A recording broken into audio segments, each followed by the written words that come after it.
Hi viewers, welcome to BS talk show. నేను మీ బుర్రా శ్రీనివాస్.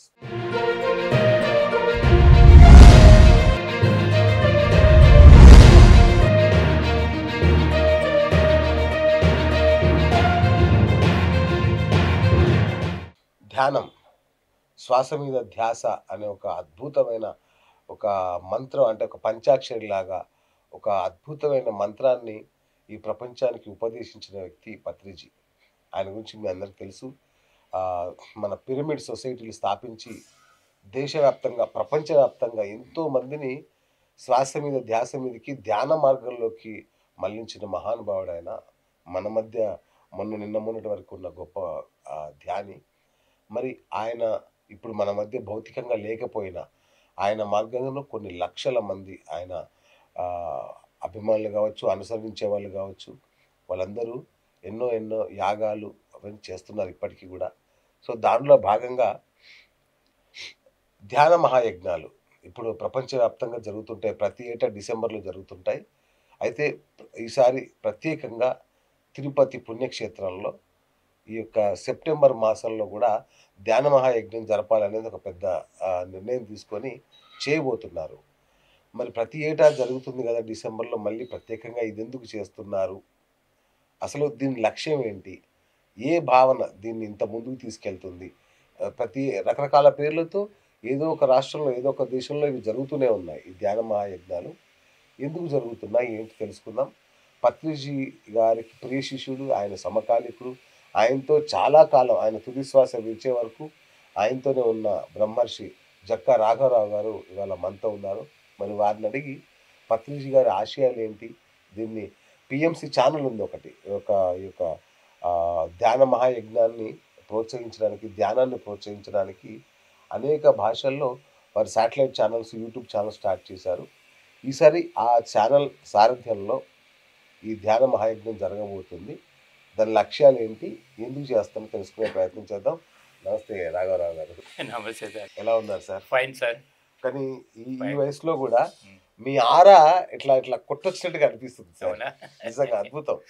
ఆరా చూసి గమనించగలిగిన స్థాయికి ఎదిగినందుకు మీకు ధన్యవాదాలు తెలియజేస్తున్నాను నేను. నిజంగా అంటే మీ వయసును అంచనా వేయలేం. మీ ఆరాను ఇప్పుడు మీ యొక్క యాక్టివిటీని చూస్తే అద్భుతం సార్. ఓకే. సో మిమ్మల్ని చూడగానే అనిపించింది ఓకే, అంటే ఈ స్పిరిచువాలిటీని, ధ్యానాన్ని నమ్ముకుంటే అద్భుతంగా ఉంటుంది అని. సో మా స్టూడియోకి వచ్చినందుకు చాలా సంతోషం sir. Thank you so much రాఘవరావు గారు. Okay sir. మీ యొక్క ఆధ్యాత్మిక ప్రయాణం కూడా చాలా గొప్పది, తెలుసుకున్నాం మేము. సో పత్రిజీ గారితో మీ మీ పరిచయం, మీ ప్రయాణం.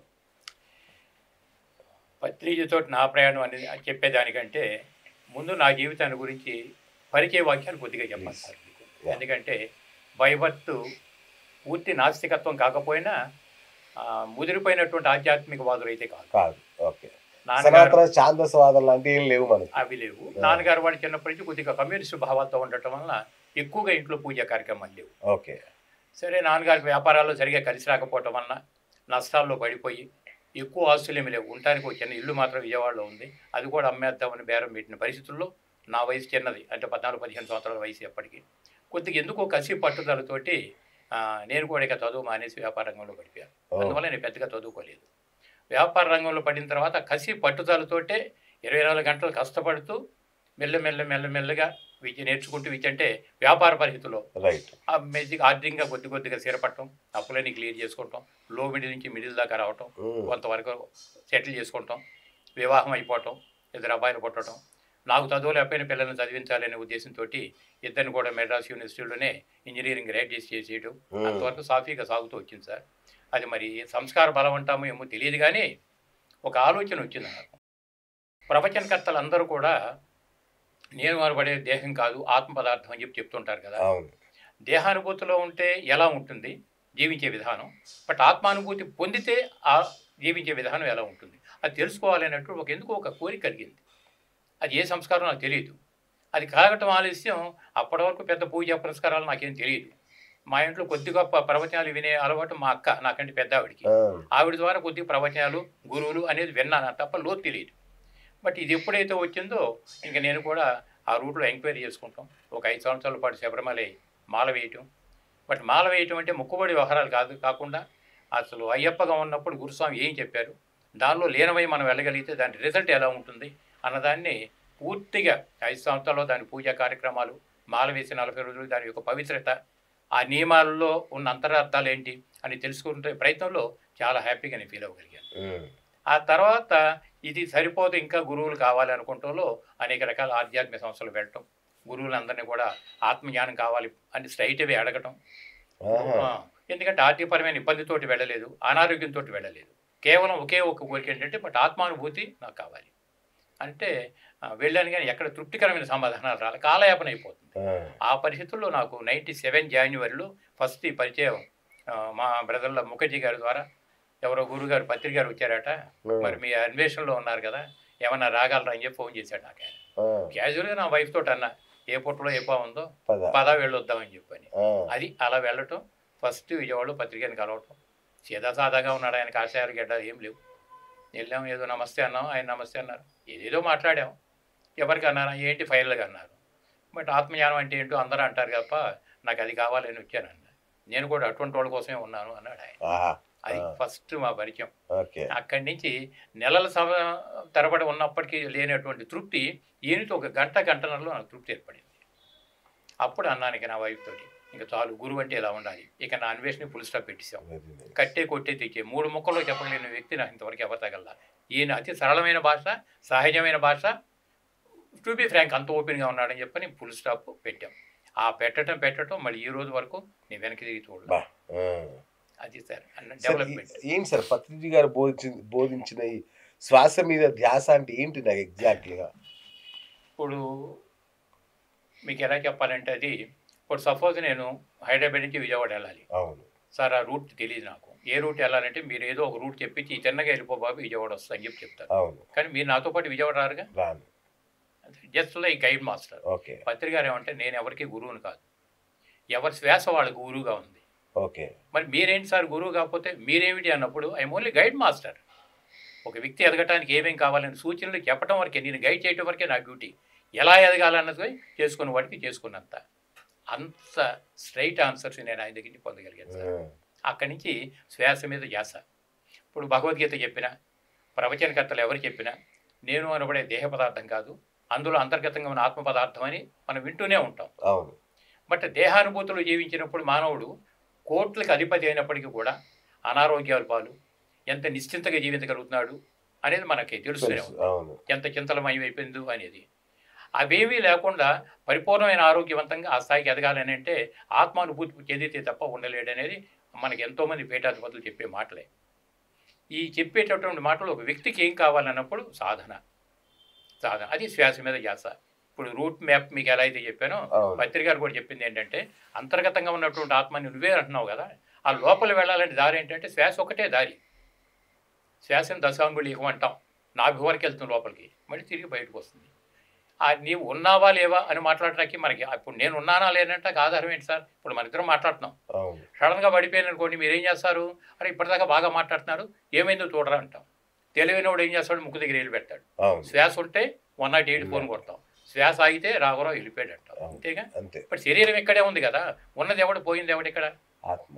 అది మీకు కంటికి ఏమైనా కనపడిందా?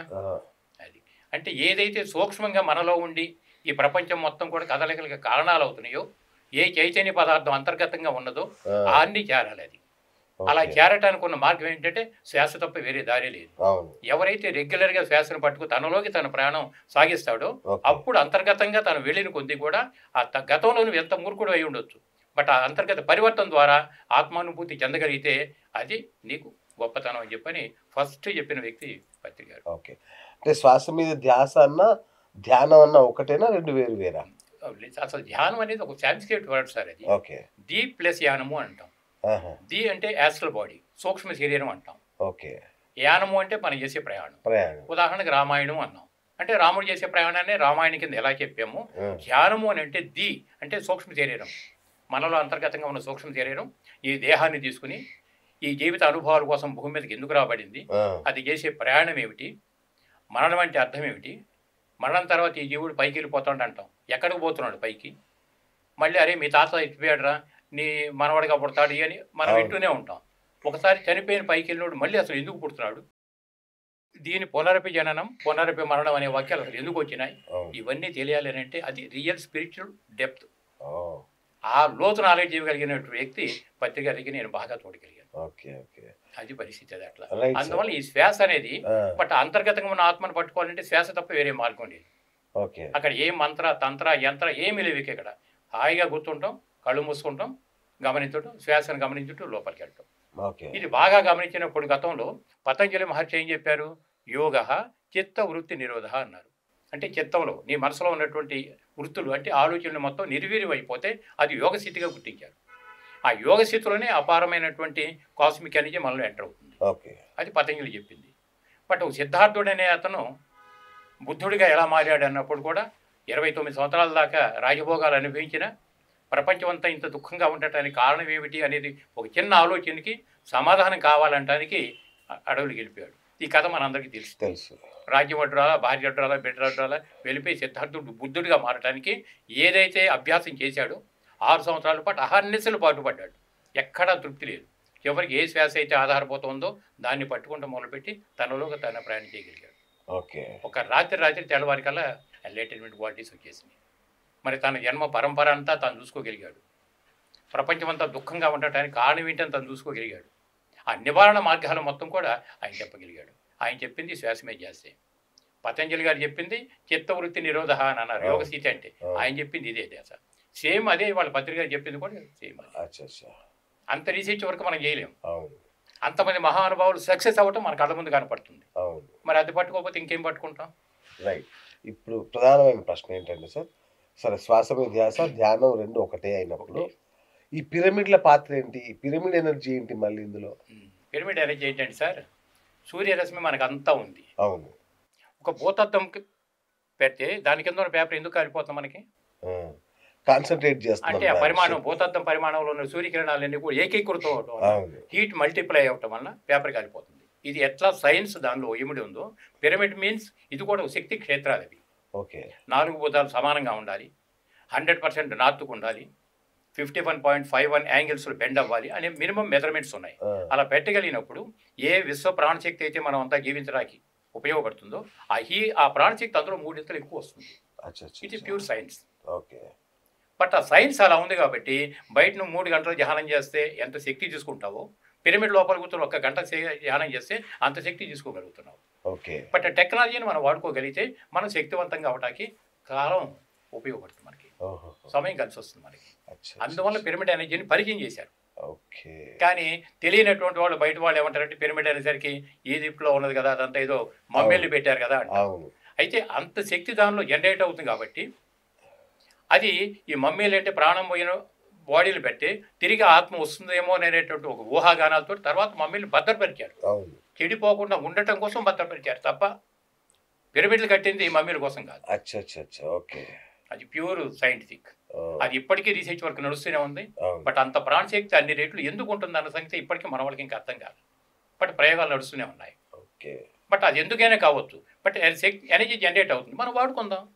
అది అందువల్ల పిరమిడ్ ఎనర్జీని పరిచయం చేశారు పత్రిక గారు. సో ఇది ప్యూర్ సైన్స్. అదే. So PMSS PSSM? పిఎస్ఎస్ఎం అంటే పిరమిడ్ స్పిరిచువల్ సొసైటీస్ మూవ్మెంట్. ఇది మూవ్మెంట్. అదే కదా పత్రిక గారు స్థాపించిన సంస్థ. అంటే స్థాపించడం కూడా ఎలా వచ్చిందంటే, మా పరిచయం కొత్తలో ధ్యాన కేంద్రాలు అనేవాళ్ళు, అంటే స్పిరిచువల్ సెంటర్ అంతే. ఈ ధ్యానులందరూ కలిసి ధ్యాన కేంద్రం అయింది కదా, ధ్యానం చేసే వాళ్ళందరూ కలిసి ధ్యాన కేంద్రం అయింది. ఈ కేంద్రాలు 5-6 కలిస్తే ఒక సొసైటీ అయింది. సొసైటీలన్నీ మూవ్మెంట్లు అంతర్భాగాలుగా ఉన్నాయి. అందువల్ల ఇట్స్ మూవ్మెంట్. ఎందుకంటే గ్లోబలైజేషన్లో ఉంది, ఇక్కడ పరిమితాలు లేవు.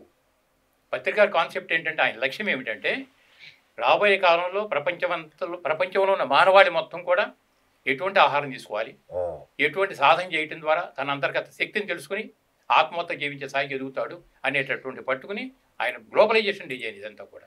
ఆయన లక్ష్యమే ధ్యాన జగత్తు, శాకాహార జగత్తు, పిరమిడ్ జగత్తు. ఇది ఆయన లక్ష్యం.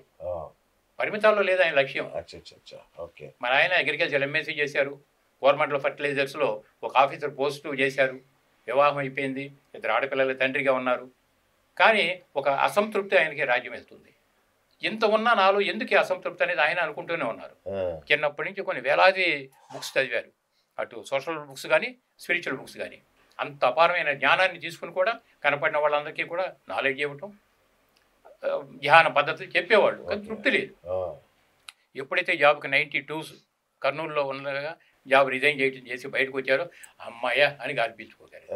ఎప్పుడు వచ్చింది ఆ తృప్తి? ఆ ఉద్యోగం అనే బంధంలో ఉన్నంత వరకు లేనటువంటి తృప్తి రిజైన్ చేసి బయటకు రాను అమ్మాయ అని అంటే. బట్ ఆయన పర్పస్ ఆఫ్ లైఫ్ ఆయనకి అప్పుడు గుర్తొచ్చింది.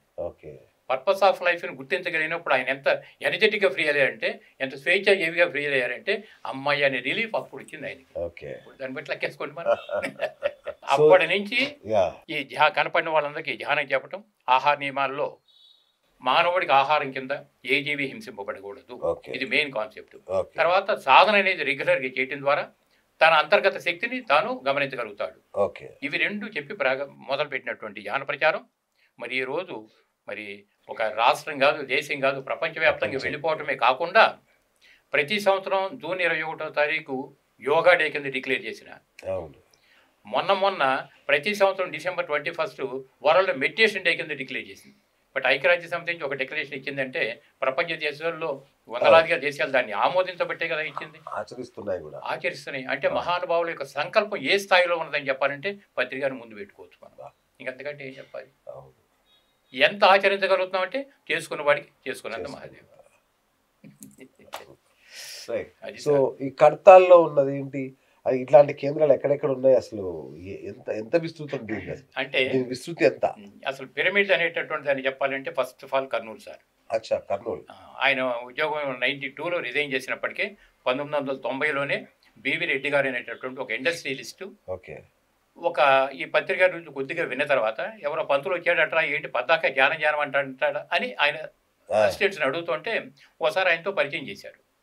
పరిచయం చేస్తే ఏమిటి సంగతి అంటే ఇలా ధ్యానంలో ఉన్న గొప్పతనం మీద అన్నీ చెప్పిన తర్వాత, అంటే ధ్యానం చేస్తే ఏమనుకుంటే అది అయిపోద్దా అని అడిగారు బివి రెడ్డి గారు. మీరు ఏమనుకుంటే అది అయిపోద్ది అన్నారు పత్రిక గారు. ఎలా అంటే 40 days కరెక్ట్గా నువ్వు కూర్చొని ధ్యానం చేయి, నీ తరం పేజీ కావాలంటే అది అయిపోతుందని అన్నారు. అట్లా బివి రెడ్డి గారు 40 రోజుల పాటు ధ్యానం అయిన తర్వాత పత్రికతో ఫస్ట్ సమావేశాలు కూర్చొని ఏమైతే అది అయిపోద్ది అన్నారు. ఇప్పుడు నేను తలుచుకున్నది అయిపోద్ది అంటే గ్యారెంటీగా తలుచుకుని అని చెప్పి అన్నారు పత్రిక. అయితే నా ఇంట్లో కబోర్డ్లో ఉన్నటువంటి సెంటు బాటిల్, ఆ సెంటు నా చేతిలో రావాలని అన్నాడు. ఒక సంకల్పం పెట్టి కూర్చో 5 నిమిషాలు అన్నారు. పెట్టి కూర్చుంటే సెంటు బాటిల్లో ఉన్న సెంటు పర్ఫ్యూమ్ రావాలి చేతిలో కంటే వెంటనే చేతిలోకి వచ్చేసింది ఆయనకి. నమ్మలేని నిజాలంటే ఇవి. నిజమే కానీ నమ్మలేము. వెంటనే చేతులు వాసన వస్తుంటే ఆయనకు ఆశ్చర్యం వేసింది. అమ్మ బాబో ఏదో పెద్దపంతులు అనుకున్నా కానీ బట్ ఇంత శక్తివంతుడు అనుకోలేదు. పత్రిక అంటే నాట్ ఏదో ఇది గ్రేట్ పర్సనాలిటీ అనేది అప్పుడు ఆయన గుర్తించి నీకోసం నేనేం చేయాలని చెప్పి అడిగాడు ఆయన. నా కోసం నువ్వేం చేయలేవు, బట్ ప్రజాక్షేమం కోసం మంచి ధ్యానమందిరం కావాలి, అది పిరమిడ్ షేప్లో ఉండాలని చెప్పారు పత్రిక. ఆ విధంగా ఫస్ట్ 90sలో ఫస్ట్ పిరమిడ్ కర్నూలులో పిరమిడ్. అందువల్ల మాతృస్థానం అని చెప్పి అంటాం. ఓవరాల్ పిఎస్ఎస్ మూవ్మెంట్కి హెడ్ క్వార్టర్ మాతృస్థానం ఏదంటే కర్నూలు. 90sలో పిరమిడ్ నిర్మాణం అయిపోయింది, ఓపెనింగ్లు అయిపోయినాయి. 92లో జాబ్ రిజైన్ చేసి బయటకు వచ్చారు. అలా మొదలుపెట్టినటువంటి వ్యక్తి పత్రిక గారు. ఆ ఫస్ట్ పిరమిడ్ అలా వచ్చింది. ఇవాళ చూస్తే మొత్తం మీద కొన్ని వేల పిరమిడ్లు ఉన్నాయి. కొన్ని వేలు ఉన్నాయి. ఆంధ్ర తెలంగాణ మొత్తం. అత్యంత పెద్దది అంటే ఫస్ట్ మొదలుపెట్టింది బెంగళూరు. ఎందుకంటే మిగతా స్పిరిచువల్ ఆర్గనైజేషన్స్ అన్ని కూడా సెంట్రలైజ్గా ఉంటాయి. Suppose art of living head quarter ఎక్కడంటే బెంగళూరు, అట్లా ఉంటాయి. కానీ ఇక్కడ ఈయన అలవాటు చేసింది ఏంటంటే సెంట్రలైజ్ కాదు, మనంతా డీసెంట్రలైజ్ పాలసీ. అంటే ఒక వ్యక్తి ఎఫర్ట్ పెడితే ఎలా ఎదుగుతాడో సేమ్ ఎఫెక్ట్ పెడితే ఎవరైనా అసాయికి ఎదుగుతాం. అందువల్ల ఫస్ట్ పిరమిడ్ అని చిన్న అన్ని చోట్ల కట్టినారు. నాకు మెగా పిరమిడ్ కావాలి బెంగళూరు అని చెప్పని అక్కడ డిసైడ్ చేశారు. అట్లా డిసైడ్ చేస్తే ఇవాళ అక్కడ ఫస్ట్ దాదాపు 160 సైజు, పెద్ద సైజు పెద్ద పిరమిడ్ కట్టడం. అటెస్ట్ అయితే 3-4 వేల మంది కూర్చొని ధ్యానం చేసుకోవచ్చు. అది దాదాపు 2004 నుంచి 2008 వరకు నేను కూడా వన్ ఆఫ్ ద ట్రస్టీగా వర్క్ చేసేది దాంట్లో బెంగళూరు పిరమిడ్లో కూడా. బట్ అక్కడికి వెళ్ళిన ఫైనాన్స్ సపోర్ట్ అంతా కూడా కోసాజాలని మేము చాలా పంపించాము. అట్లా ఫస్ట్ అయిపోయింది. మేము కూడా అనుకున్నాం రాబో రోజుల్లో మనకు కూడా హెడ్ క్వార్టర్ అంటే బెంగళూరు కావాలి అనుకున్నాం. అది మొత్తం పూర్తి అయిపోయింది. తర్వాత వచ్చి అది కర్ణాటకకి వెళ్ళిపోయిందయ్యా, ఆంధ్రాలో మళ్ళీ కావాలంటే మొదలుపెట్టారు. అదేంటి సార్ మనకి అది హెడ్ క్వార్టర్ అవుతుందని మేము అనుకున్నాం. మళ్ళీ ఇదేంటంటే మన హెడ్ క్వార్టర్ ఏముందయ్యా, అది కర్ణాటక పోయింది, ఆంధ్రాలో కావాలన్నారు. అప్పుడు ఎక్కడ ప్లేస్ అంటే అప్పుడు కర్తాలు ఇప్పుడు కట్టిన ప్లేస్ చూసి ఇది మనకని చెప్పడం, కర్తాలు పిరమిడ్ మొదలు పెట్టడం, అదో స్థాయికి చేరడం జరిగిపోయింది. ఇదైన తర్వాత రోజు ట్రైన్లో పోతూ ఇంకా వైజాగ్కి ఆ రాజమండ్రి దగ్గర కానీ గోదావరి పక్కన చేయి చూపించి రాబోయే రోజులు ఈ పక్కన ఒక పెద్ద పిరమిడ్ వస్తాయని చెప్పి చేయి చూపించారు ఆయన. ఆ, అది అనుకోకుండా ఆయన చెప్పిన సంవత్సరం 2-3 ఏళ్ళకి మెల్లమెల్లమెల్లగా అక్కడ వాళ్ళు అనుకుంటాం పెట్టడం. ఇప్పుడు రాజమండ్రిలో పేరవరం అని చెప్పి ఒక ఊరు పక్కన అక్కడ మెగా పిరమిడ్ కన్స్ట్రక్షన్ అయిపోతుంది. అది కూడా పెద్దది, 4-5 ఏళ్ళ మంది ఒకసారి కూర్చొని ధ్యానం చేయొచ్చు. ఇట్లా పెద్ద యూనిట్స్ ఏమో అలా వచ్చినాయి. ఇండివిజువల్గా వచ్చినటువంటి యూనిట్స్ ఇప్పుడు నేను విజయవాడలో పిరమిడ్ కట్టాను ఓ 98లో. అవును. అది 14 సైజ్, అంటే 25-30 మంది ఫ్రీగా కూర్చోవచ్చు. అప్పటి నుంచి Okay. రెగ్యులర్ క్లాసులో మేము కూడా మొదలు పెట్టేవాళ్ళం. అలా ఇట్లా మొదలుపెట్టినటువంటి పిరమిడ్ కల్చరు ఇవాళ మొత్తం లెక్కేసుకుంటే కొన్ని వేల పిరమిడ్లు ఉన్నాయి ఇవాళ. అవును. అది సార్. సో ఇప్పుడు రీసెర్చ్ వర్క్ చేస్తుంటే ప్రపంచంలో కూడా ఎన్నో దేశాల్లో ఎక్కడెక్కడ ఉన్న పిరమిడ్లు అన్నీ కూడా ఇప్పుడు బయటకు వస్తున్నాయి. ఓకే ఇప్పుడు బయటకు వస్తున్నాయి. ఓకే. అంతర్గతంగా ఎక్కడో అడుగును బయటపోయినాయి అవన్నీ కూడా. ఓకే. అది కాలగమనంలో కొన్ని ఇప్పుడు బయటకు వస్తుంటే ఆశ్చర్యం వేస్తాం మాకు కూడా. ఈవెన్ దేవాలయ గోపురాలు ఇవన్నీ కూడా పిరమిడ్ ఆకారంలోనే ఉంటాయి ఆల్మోస్ట్. అంటే గర్భగుడి దగ్గరికి వెళ్ళేసరికి శ్రీచక్ర అనేటటువంటిది మన అందరికీ తెలుసు. అవును. బట్ ఆ శ్రీచక్ర అనేటటువంటి కోణాల్లో ఉన్నటువంటి గొప్పతనం ఏంటో, దానిలో అంతర్గతంగా ఉన్నటువంటి సైన్స్ ఏమిటో. బట్ ఈ పిరమిడ్ ఇందాక చెప్పాను కదా, అవును. భూతత్వం కింద సూర్యకిరణాలు మల్టిప్లై ఎలా అవుతాయో, బట్ యూనివర్సల్గా ఉన్నటువంటి విశ్వశక్తి అంతా కూడా పిరమిడ్ నిర్మాణంలో మల్టిప్లై అవుతుంది. ఓకే. అందువల్ల తక్కువ టైంలో ఎక్కువ శక్తి తీసుకోవడానికి మనకు ఉపయోగపడుతుంది. ఓకే. ఇప్పుడు శ్రీచక్రం కూడా అవే కదా సార్ మొత్తం ఉండేది. ట్రయాంగిల్గా ఉంటాయి. ఆ.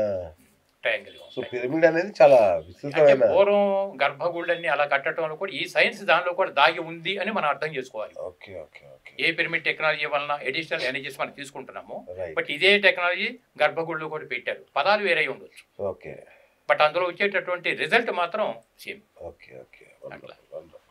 సో ఈ ధ్యాన మహాయజ్ఞాలు ఏంటి గురుగారు?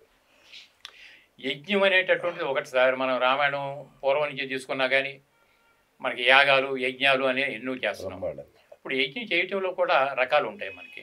ఇప్పుడు యజ్ఞం అనగానే మనకి హోమాలు, హోమగుండాలు, అందులో వేసేటటువంటి సమితులు ఇవన్నీ గుర్తొస్తుంటాయి. అవును. అంటే ప్రకృతి యొక్క సమతుల్యత కాపాడటం కోసం చేసే యజ్ఞాలు ఒక విధంగా వస్తాయి. పొల్యూషన్ని ఎలా కంట్రోల్ చేయాలి అన్నదానికి వచ్చేసరికి, ఇక్కడ పత్రిక దగ్గరికి వచ్చేసరికి ఏంటంటే ధ్యానము అనేటటువంటి కాన్సెప్ట్లో వేలాది మంది ఒక్క దగ్గరగా కూర్చుని అఖండ ధ్యానం, సామూహిక ధ్యానం చేయగలిగినప్పుడు ఆ యజ్ఞంలో సామూహిక ధ్యానం నుంచి ఉద్భవించేటటువంటి తరంగాలు, శక్తి తరంగాలు ఏవైతే ఉన్నాయో అవి ఓవరాల్ యూనివర్సల్లో అవి స్ప్రెడ్ అవుతాయి. ఓకే. భౌతికంగా మనం చేసే పని మనం ఎప్పుడైతే చేస్తామో ఇక్కడి నుంచి జనరేట్ అయ్యేటటువంటి శక్తి తరంగాలు ఈ భూమాత మొత్తం మీద ఎక్కడెక్కడైతే ప్రకృతి యొక్క సమతుల్యత లేదో అక్కడ వెచ్చింపబడుతుంటాయి. అది ప్రకృతి దేవతలు, నేచర్ స్పిరిట్స్గా వాళ్ళ డ్యూటీ వాళ్ళ, మన డ్యూటీ మంది. ఓకే. అది యజ్ఞం అనే సమితులతో పెట్టి చేయడం ఒక పార్ట్ అవుతుంది. ఓకే. వేలాది మంది కూర్చుని కళ్ళు మూసుకుని హాయిగా ధ్యానం చేసినప్పుడు ఏ విధంగా శక్తి తరంగాలను జనరేట్ చేస్తామన్నది దీనిలో అంతర్గతంగా. సో సామూహికంగా చేయడంలో ఎక్కువ శక్తి ఎక్కువ శక్తి వస్తుంది. అవుతుందా? ఓకే. ఒక వ్యక్తి ఇంట్లో కూర్చొని ధ్యానం చేసేటప్పుడు ఆ వైబ్రేషన్ నువ్వు ఎలా ఫీల్ అవుతావు? ఇదే వ్యక్తి 1000 మంది మధ్యలో కూర్చొని ధ్యానం చేసినప్పుడు 1000 మంది కలిసి కూర్చొని చేయడం ద్వారా ఆ శక్తి తరంగాల మధ్యలో మనం ఉన్నప్పుడు ఆ శక్తి ఎట్లా మనం రిసీవ్ చేసుకుంటాం, అది ప్యూర్ సైన్స్. అనుభవించే వాళ్ళు ఎంతోమంది తెలిసి వాళ్ళు. ఓకే. ఏంటి ప్రయోజనం ఏంటి అసలు? ఆ శక్తి తరంగాలలో వచ్చే ప్రయోజనం ఏంటి? శక్తి తరంగాలతో వచ్చే ప్రయోగం అంటే ఇప్పుడు మానవుడు శక్తివంతుడిగా ఉండాలా, శక్తిహీనంగా ఉండాలా? అత్యంత శక్తివంతుడిగా ఉండాలి. శక్తి పెరిగితే ఆరోగ్యం, శక్తి తగ్గితే అనారోగ్యం. అవునా కదా? సింపుల్గా. ఉమ్. చిన్న వయసులోనే ఇంత అనారోగ్యం పాలు ఎందుకు అవుతున్నారు ఇవాళ మన వాళ్ళంతా? ఓకే. చేయరాని పనులు, చేయరాని ఆహారం, అవును. చేయరాని అలవాట్లు, అవును. చేయరాని ఆలోచనలు. అంటే ఏదైతే నెగిటివ్గా నిన్ను నిర్వీర్యం చేస్తుందో, ఆ, టెక్నికల్గా పెరిగామని అనుకుంటున్నాం, రైట్. కానీ అంతర్గతంగానేమో తరిగిపోతున్నాడు ఒక పక్కన. ఓకే. అలా కాకుండా మానవుడు శక్తివంతంగా ఉండాలి, జ్ఞానవంతంగా ఉండాలి. అప్పుడు ఆరోగ్యకరమైన జీవితం, ఆనందకరమైన జీవితం వస్తాయి. ఓకే. అలా కావాలని అంటే యజ్ఞాలు అనేటువంటి లోక కళ్యాణం కోసం వస్తాయి. ఓకే. ఆరోగ్యం మీ ఒకరికి నా ఒకరికి కాదుగా. లోకో సమస్త సుఖినో భవంతు అన్నారు. అవును. అంటే ఏమిటి అర్థం? లోకమంతా బాగుంటే నేను కూడా అందులో ఒకటిగా ఉండాలి. అవును. అది పాజిటివ్. ఓకే.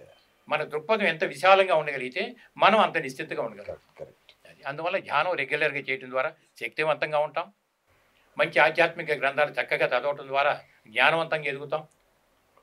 పిరమిడ్ ఎనర్జీ తీసుకోవడం ద్వారా తక్కువ టైంలో ఎక్కువ శక్తి తీసుకుంటాం, సమయాన్ని సద్వినియోగం చేసుకుంటాం. కరెక్ట్. కరెక్ట్. మీరు ఇంకా గమనించగలిగితే పూర్వం మనకి గురుకుల పాఠశాలనే ఉండేవి. అవును. సెంట్రల్ గవర్నమెంట్ కంట్రోల్లో ప్రతి జిల్లాకి 1-2 ఉండేవి. అవును.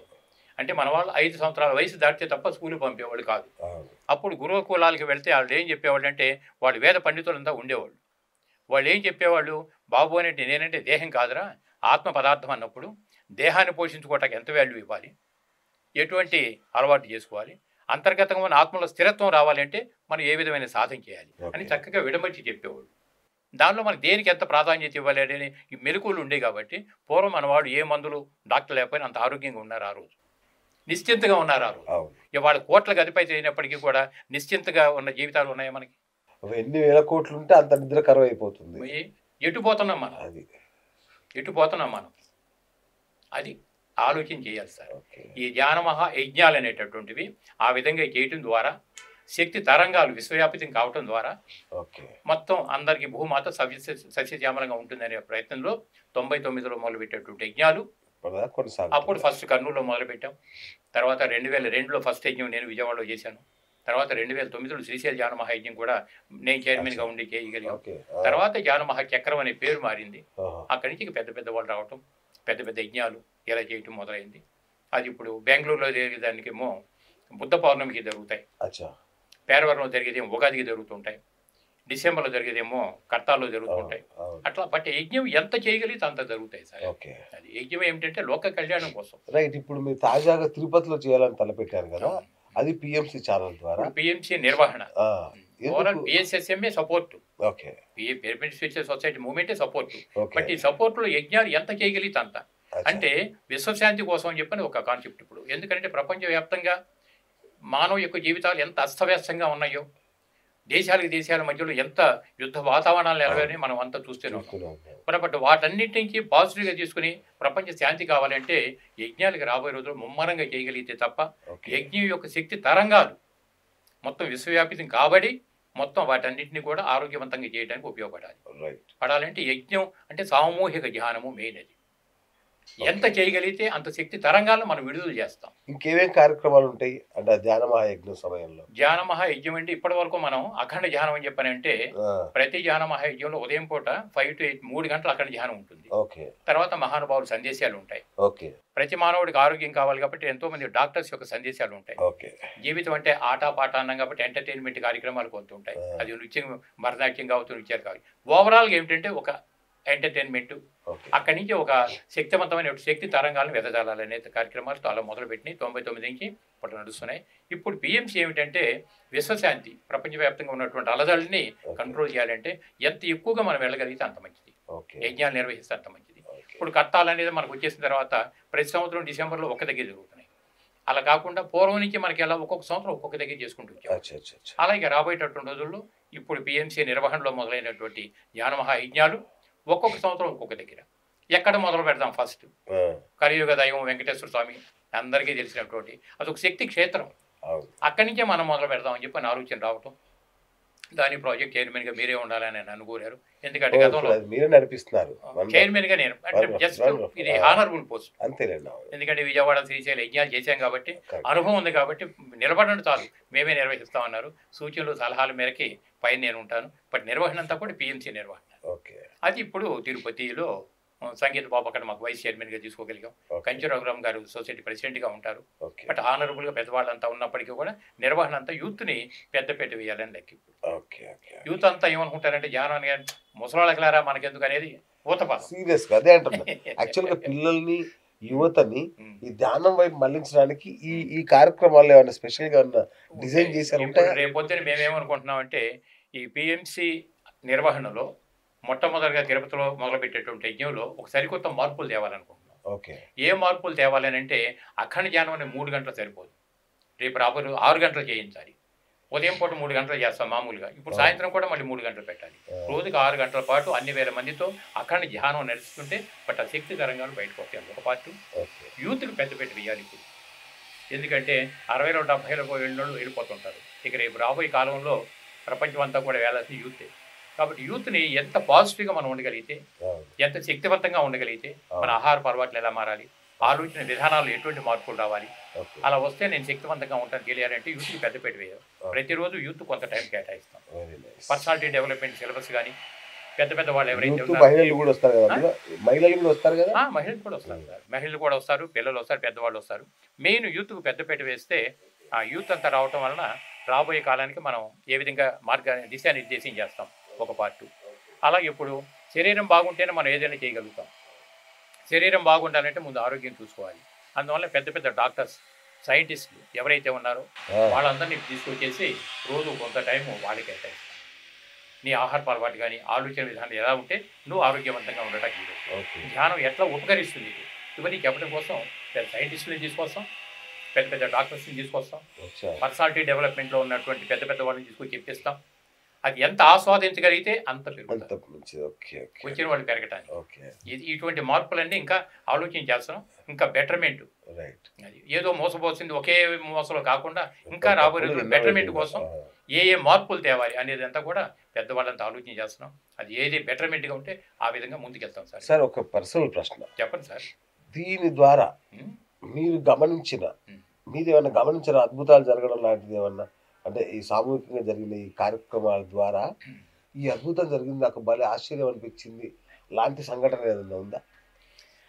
సహజంగా సార్ స్పిరిచువాలిటీ అనేసరికి ప్రతి ఒక్క వ్యక్తి ఇప్పుడు ఉదాహరణకి పుట్టపర్తి బాబా గారు అంటాం, ఆయన నోట్లోంచి లింగాలు తీయటం అవును. ఎన్నో చేశారు.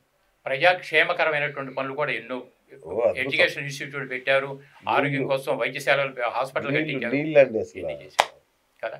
అట్లా ఇవన్నీ ఏమంటామంటే సిద్ధ పురుషులు అంటాం. అవును. సిద్ధులు సంపాదించడం అని సిద్ధ పురుషులు అంటాం.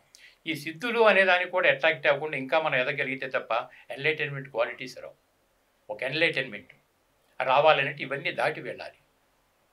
కరెక్ట్. పత్రిక పెట్టినటువంటి కాన్సెప్ట్ అంతా ఎలా ఉంటుందంటే, అంటే స్పిరిచువాలిటీ అనే పేరు ఎత్తాం కాబట్టి మీతో కొద్దిగా లోపల ప్లీజ్ ప్లీజ్. భగవద్గీత అనేటటువంటిది ఏ సందర్భంలో కృష్ణ పరమాత్మ అర్జునుడు చెప్పాడు సార్ మనకి? కురుక్షేత్ర సంగ్రామ సమయంలో. కురుక్షేత్ర సంగ్రామ సమయంలో అర్జునుడు నిర్వీర్యం అయిపోయి తాతలు తండ్రులు గురువుల్ని చంపిన రక్తపు కూడా నాకొద్దు అని నిర్వీర్యించింది పక్కపడేస్తే అప్పుడు కృష్ణ పరమాత్మ ఏంటంటే, మరి వేదవా నీ స్వధర్మం ఏంటో నువ్వు మర్చిపోయావు, క్షత్రియ పుటక పుట్టావు, స్వధర్మాన్ని మర్చిపోయావు, చచ్చేది ఎవడు చంపేది ఎవడు, అన్నిటికీ నేను ఉన్నానంటూ ఆత్మబోధ చేయటం భగవద్గీత మనకు తెలుసు. అటువంటి భగవద్గీత వాడు ఎప్పుడు ఎక్కడ పెడుతున్నాం మనం? చచ్చిపోయిన శవాల దగ్గర పెడతాం. అంటే ఏ విధంగా అది దిగదారిపోయింది పరిస్థితి అంటే తెలియదు మనకి. కాలగమనంలో ఆ విధంగా మార్పులు చెందుతూ వస్తున్నాయి. ఇప్పుడు అలా కాకుండా నిలదొక్కుకోవాలి ఇదంతా. ఇప్పుడు మీరు అడిగిన ప్రశ్న ఏంటి? ఇప్పుడు అదే మీరు గమనించిన ఒక ఆధ్యాత్మిక అద్భుతం ఏం జరిగింది? అది అలా జరిగింది. మిరాకిల్స్ అంటారు కదా, మిరాకిల్స్ అంటారు. ఇది ఇప్పుడు ఇలా చెప్పడానికి ధ్యానానికి ఎందుకు పెట్ట అంటే భగవద్గీతలో చెప్పింది గీతా సందేశం మనందరికీ తెలుసు. ఇది ఏ విధంగా నేను నిలదొక్కుకోవాలన్నప్పుడు గీతా సందేశం ఇస్తే ద్వాపరయుగం అయిపోయిన తర్వాత అర్జునుడు ఏమడుగుతాడంటే, ఇప్పటివరకు రాజభోగాలన్నీ అనుభవించాం, తర్వాత మేము ముక్తి మోక్షం కావాలంటే ఏమిటి అని అడుగుతాడు. అప్పుడు ఉత్తర గీత అని ఇంకో గ్రంథం వచ్చింది. అది అసలు పేరే చాలా మంది తెలియదు. ఉత్తర గీత ఇది భగవద్గీత, అది ఉత్తర గీత. ఉత్తర గీతలో ఏం చెప్పబడింది అంటే, మొత్తం గీతా ప్రవచనం అంతా అయిపోయిన తర్వాత గీతలో చెప్పాల్సిన జ్ఞానం అంతా ఇచ్చిన తర్వాత లాస్ట్లో ఒక శ్లోకం చెప్తాడు ఆయన. కోటి పూజ సమస్తోత్రం, స్తోత్రకోటి సమో జప, జపకోటి సమో ధ్యాన, ధ్యానకోటి సమో లయ అంటాడు. అంటే పూజ, స్తోత్రం, జపం, ధ్యానం 4 మెట్లయితే ధ్యానం అనేది ఆధ్యాత్మిక ఎదుగుదలలో హయ్యెస్ట్ ఫామ్. ఈ పూజలు దాటాలి, స్తోత్రాలు దాటాలి, జపాలు దాటాలి, ధ్యానంలోకి వెళ్ళిపోతారు. జపాలు చేయడం ద్వారా ఏమవుతుంది? మంత్రసిద్ధి వస్తుంది. మంత్రోపాసన చేయడం ద్వారా ఏమవుతుంది? సిద్ధులు వస్తాయి. సిద్ధపురుషుడు అంటాం. సిద్ధుల వల్ల ఏంటి ప్రయోజనం? నేను ఇప్పుల మీద అడిగాను సార్, సమాజానికి ఏంటి ప్రయోజనం? తప్పట్లు కొడతారు అందరూ, బట్ సమాజానికి ఏమిటి? లోక కళ్యాణానికి ఏం జరగాలి? అందువల్ల ధ్యానం అనేటటువంటిది ఏమవుతుందంటే, వేలాది మందితో కలిసి కూర్చుని ధ్యానం చేయడం ద్వారా ధ్యానం యొక్క శక్తి తరంగాలు ప్రకృతి యొక్క సమతుల్యతకు ఉపయోగపడతాయి. అందువల్ల ధ్యానానికి పెద్దపేట వేసి పత్రిక అది పెట్టగలిగారు. రైట్. మీ వ్యక్తిగత జీవితంలో మీరు అనుభవించిన అద్భుతమైన ఫీలింగ్ ఏంటి ఈ ధ్యానం ద్వారా? అంటే పత్రిక గారు చెప్పటం ఒకటే అంటారండి, నా దగ్గర ఏ సిద్ధులు లేవు, నేను జస్ట్ మినిమం కామన్ సెన్స్ నేను జీవించగలుగుతాను అంటారు. కానీ ఆయన బయట పడకపోయినా కొన్ని రకాల సిద్ధులు ఆయన దగ్గర ఉన్నట్టుగా మేము గమనించగలిగాం. చిన్న ఉదాహరణ చెప్తా. విజయవాడలో యజ్ఞం చేయాలి. యజ్ఞం మా సొసైటీ సభ్యులందరం కూర్చొని ఏదో చర్చ పెట్టుకున్నాం. అన్నీ అయిపోయినాయి. ఒక పాయింట్ చాలా సరే, రేపు పొద్దున్న పత్రికారిని అడుగుదాం లేరా అని అనుకుంటాం. రేపు పత్రికారిని అడుగుదాం అనేసరికి పక్కనే సెల్ ఫోన్ మన ల్యాండ్ లైన్ రింగ్ అయ్యేది. వెంటనే హలో అనగానే ఏంటి బాబు ఏంటి సంగతి అని చెప్పి పత్రిక రేపు పత్రికారిని అడుగుదామని చెప్పి మేము అనుకుంటాం, లేదో ల్యాండ్ ఫోన్ రింగ్ అవ్వటం, హలో బాబు అని చెప్పి ఆయన మాకు ఫోన్ చేయటం. ఏంటి సార్ అంటే, ఈ విధమైన చర్చ ఉంది సార్, ఫైనల్గా ఏం చేయమంటాం అంటే సలహా చెప్పటం, లేదని చేయమని చెప్పటం. అలాంటి ఎన్ని వందల సార్లు మాకు జరిగిన లెక్క చేయమని. గురు సర్వాంతర్యామి అని ఎందుకు అంటామంటే, పరిపూర్ణమైన విశ్వాసంతో గురువు భక్తితో నువ్వు ఉండగలిగితే ఆయన నీకంటే భిన్నంగా ఎక్కడ లేదు.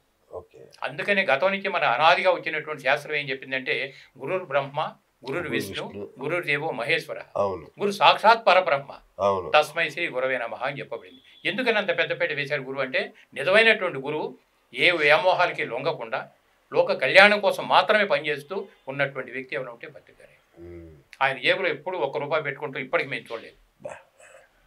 ఉద్యోగం రాజీనామా చేసిన తర్వాత భార్య పిల్లలు ఎంత ఇబ్బందుల పరిస్థితుల్లో ఉన్నప్పటికీ ఎర్ర బస్సుల్లో తిరుగుతుంటూ ఆయన నమ్మిన సిద్ధాంతాన్ని ప్రచారం చేసుకుంటూ ప్రచారంలో పార్టిసిపేట్ చేశారే తప్ప, ఎంత కష్టపడి తిరుగుతున్నారు, ఇదిగో ఈ లక్ష్యం మీ దగ్గర ఉంటుందంటే వెనకాల ఉన్న పర్సనల్ సెక్రటరీకి ఇచ్చి తల ఎంత తీసుకొని ఇచ్చేవాడు తప్ప, ఆయన జేబులో రూపాయి పెట్టుకుంటాం మా జీవితంలో నేను ఎప్పుడు చూడలేదు. కానీ ప్రపంచం మొత్తం తిరగలిగాడు.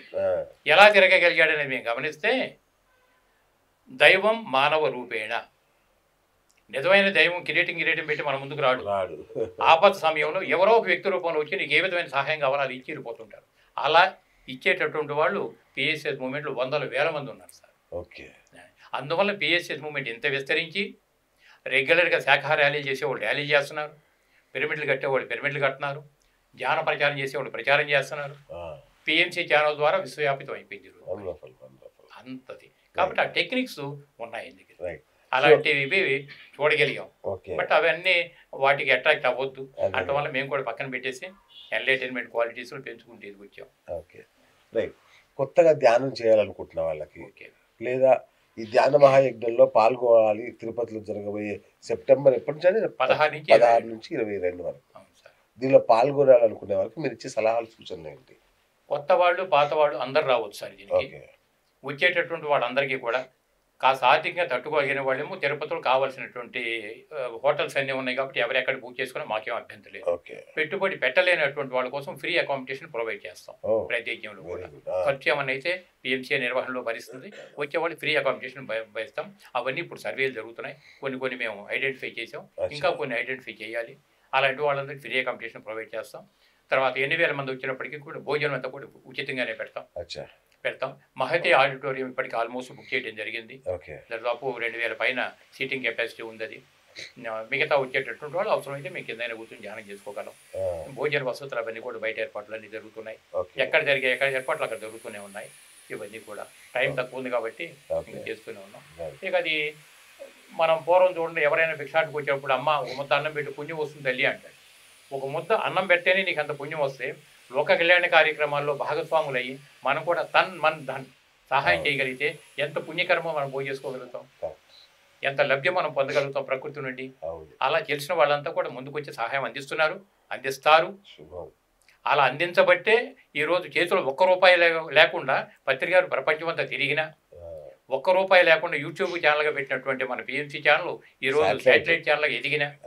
మరి ఇదంతా దేని ద్వారా అయింది? కేవలం ఒక సంకల్పం.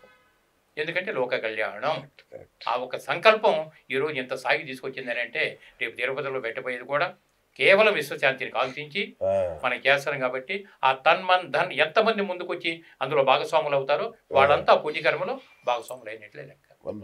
వచ్చే వాళ్ళందరికీ ఉచిత భోజనం, ఉచిత వసతి, అవకాశం ఉన్నంత వరకు బెస్ట్ కంఫర్ట్ ఇవ్వగలిగితే అట్లా. ఇంకా ఉదయం నుంచి సాయంత్రం వరకు 6 గంటలు పెట్టాం ఇప్పుడు ధ్యానం. ఉదయం 3 గంటలు, సాయంత్రం 3 గంటలు, 6 గంటలు అఖండ ధ్యానం నడిస్తే బట్ ఆ శక్తి తరంగాలు విశ్వవ్యాప్తంగా వెళ్ళిపోయి ఇప్పుడు జరిగేదానికి ఉపశమనం కలగాలని కోరిక. ఇక మహానుభావుల సందేశాలు, డాక్టర్ యొక్క సలహాలు అన్ని విధ కోణాలు ఉంటాయి అక్కడ. రైట్ సార్, ఫైనల్గా ఒక మాట చెప్పండి. ప్రజలు ఈ యజ్ఞానికి ఎందుకు రావాలి? మీరు ఇచ్చే పిలుపు ఏంటి వాళ్ళకి? రండి బాబు, మీరు ఇచ్చే పిలుపు సందేశం ఏంటి వాళ్ళ కోసం? ఎంత మనం భాగస్వాములు దానిలో అవ్వగలిగితే నన్ను నేను ఉద్ధరించుకుంటూతో పాటు లోకోద్ధరణ కూడా ఉపయోగపడుగుతాను. యజ్ఞాల్లో పాలు పంచుకోవడం ద్వారా నన్ను నేను శక్తివంతం చేసుకుంటున్నాను, జ్ఞానవంతంగా ఎదగటానికి ఉపయోగించుకుంటున్నాను, ప్లస్ లోక కళ్యాణానికి జరిగేటటువంటి సామూహిక ధ్యానంలో భాగస్వామిని అయ్యాను. ఇంకా లోకో సమస్త సుఖినోభవంతి అంటే అంతకంటే ఇంక చేయడానికి ఏముంది సార్? ఇప్పుడు భగవద్గీత చెప్పిన ఉద్ధరేత్ ఆత్మనాత్మానం అంటే ఎవరిని వాడే ఉద్ధరించుకోవాలి తప్ప ఇంకెవడు రావాలి. ఓ బుద్ధుడు చెప్పిన అప్పో దీపో భావ, నీ దీపం నువ్వే వెలిగించుకోవాలని చెప్పాను. ఎవడో వచ్చేదో చేస్తాడు. డిపెండెన్సీని పత్రిక కూడా ఏనాడు ఎంకరేజ్ చేయలేదు. కేవలం నువ్వు కష్టపడితే పైకి వస్తావు, బద్దకిస్తే దిగదాడుతావు. అందువల్ల కష్టపడాలి. యజ్ఞాలకు వచ్చే ప్రతి ఒక్కరు కూడా శక్తివంతంగా ఎదుగుతారు, జ్ఞానవంతంగా ఎదుగుతారు, లోక కళ్యాణానికి కావాల్సినటువంటి శక్తి ప్రకంపనాన్ని జనరేట్ చేయడంలో భాగస్వాములు అవుతారు. అందుకంటే ఇంకేం కావాలి సార్? తప్పకుండా సార్. వీలైతే నేను కూడా వస్తాను. మోస్ట్ వెల్కమ్, నన్ను కూడా తీసుకెళ్ళండి. మోస్ట్ వెల్కమ్, జ్ఞానిని తయారు చేయండి, ధ్యానం తయారు చేయండి. Most welcome sir. సో చూసారు కదా, బ్రహ్మర్షి జక్క రాఘవరావు గారు అద్భుతమైన సందేశం. ధ్యానం అనేది మన జీవితంలోని శక్తుల్ని, అంతర్గతంగా ఉండే శక్తుల్ని ఉద్దీపింపజేసే ఒక అద్భుతమైన మంత్రం, సాధనం. చాలా సింపుల్గా చేసేది. శ్వాస మీద ధ్యాస, దానికి కొంత ఆధ్యాత్మికతను జోడిస్తే మీ జీవితం అద్భుతంగా మారిపోతుంది అంటున్నారు. సో మరి అతి త్వరలో తిరుపతిలో జరగబోతుంది. సెప్టెంబర్ 16 నుంచి 22 వరకు. మీరందరూ కూడా ఓపెన్ ఇన్విటేషన్, ఎవరైనా పాల్గొనవచ్చు. మీకు వసతి సౌకర్యాలు కల్పించుకోగలిగితే సంతోషం, లేదు అంటే అక్కడే ఉచితంగా కూడా మీకు వసతి, భోజన వసతి అంతా కల్పిస్తారు. కాబట్టి ఈ యొక్క మహాయజ్ఞంలో పాలు పంచుకోండి, మీ జీవితాలని అద్భుతంగా మార్చుకోండి. ఇప్పటికే శక్తివంతంగా వెనకాల ఆర్థిక స్తోమత ఉన్నటువంటి వాళ్ళు బోల్డన్ని హోటల్స్ ఉన్నాయి. ఎన్ని రోజులు కావాలంటే 10 రోజులు. మీరు వారం అంతా ఉన్నా మేము రెడీ. దర్శనం కూడా ఇప్పిస్తారా? దర్శనంతో అది తిరుమల టీటీ. సార్ సమయం వచ్చింది కాబట్టి మీతో ఇంకో చిన్న మాట చెప్పండి. దైవత్వము అనేది పరిమితం కాదు సార్. అవును. నిజమైనటువంటి దైవత్వం అనేది అపరిమితం. అవును. ఉదాహరణకి ప్రహ్లాద మనం చూసుకుంటే ఎక్కడ నువ్వు నమ్మిన నారాయణుడు అని చెప్పంటే ఇందుగలడందు లేడని సందేహం ఎన్నెందు వెతక చూసినా అంటాడు. స్తంభంలో ఉన్నాడంటే ఉన్నట్టు కొట్టే నరసింహస్వామి బయటకు వస్తాయి. పురాణాలు, ఇతిహాసాలు చదువుతాం, సారాంశం ఏంటని గ్రహించే స్థితికి మనం వెళ్ళాలి. అది కావాలి సార్. మనం ఎన్ని చదివి ఏమిటి ఉపయోగం? కలియుగ దైవం పుట్టింటికి తీసుకెళ్తున్నారు అందరినీ. శక్తి క్షేత్రం అది. ఆ శక్తి క్షేత్రంలో చేయటం ద్వారా మనకు ఆ శక్తి యొక్క ప్రకంపనాలు మనం అందుకున్న వాళ్ళం అవుతాం. మనకి శక్తి ప్రకంపనాలు అందరూ అందుకోవాలి. ఆసక్తి కలిగిన వాళ్ళందరికీ స్వాగతం పలుకుతున్నారు. ఖచ్చితంగా అందరం పాల్గొనాలి. Thank you sir. Thank you so much. నమస్తే సార్. ఇది ఇవాళ బిఎస్ టాక్ షో. నేను మీ బిఎస్ సైనింగ్ ఆఫ్.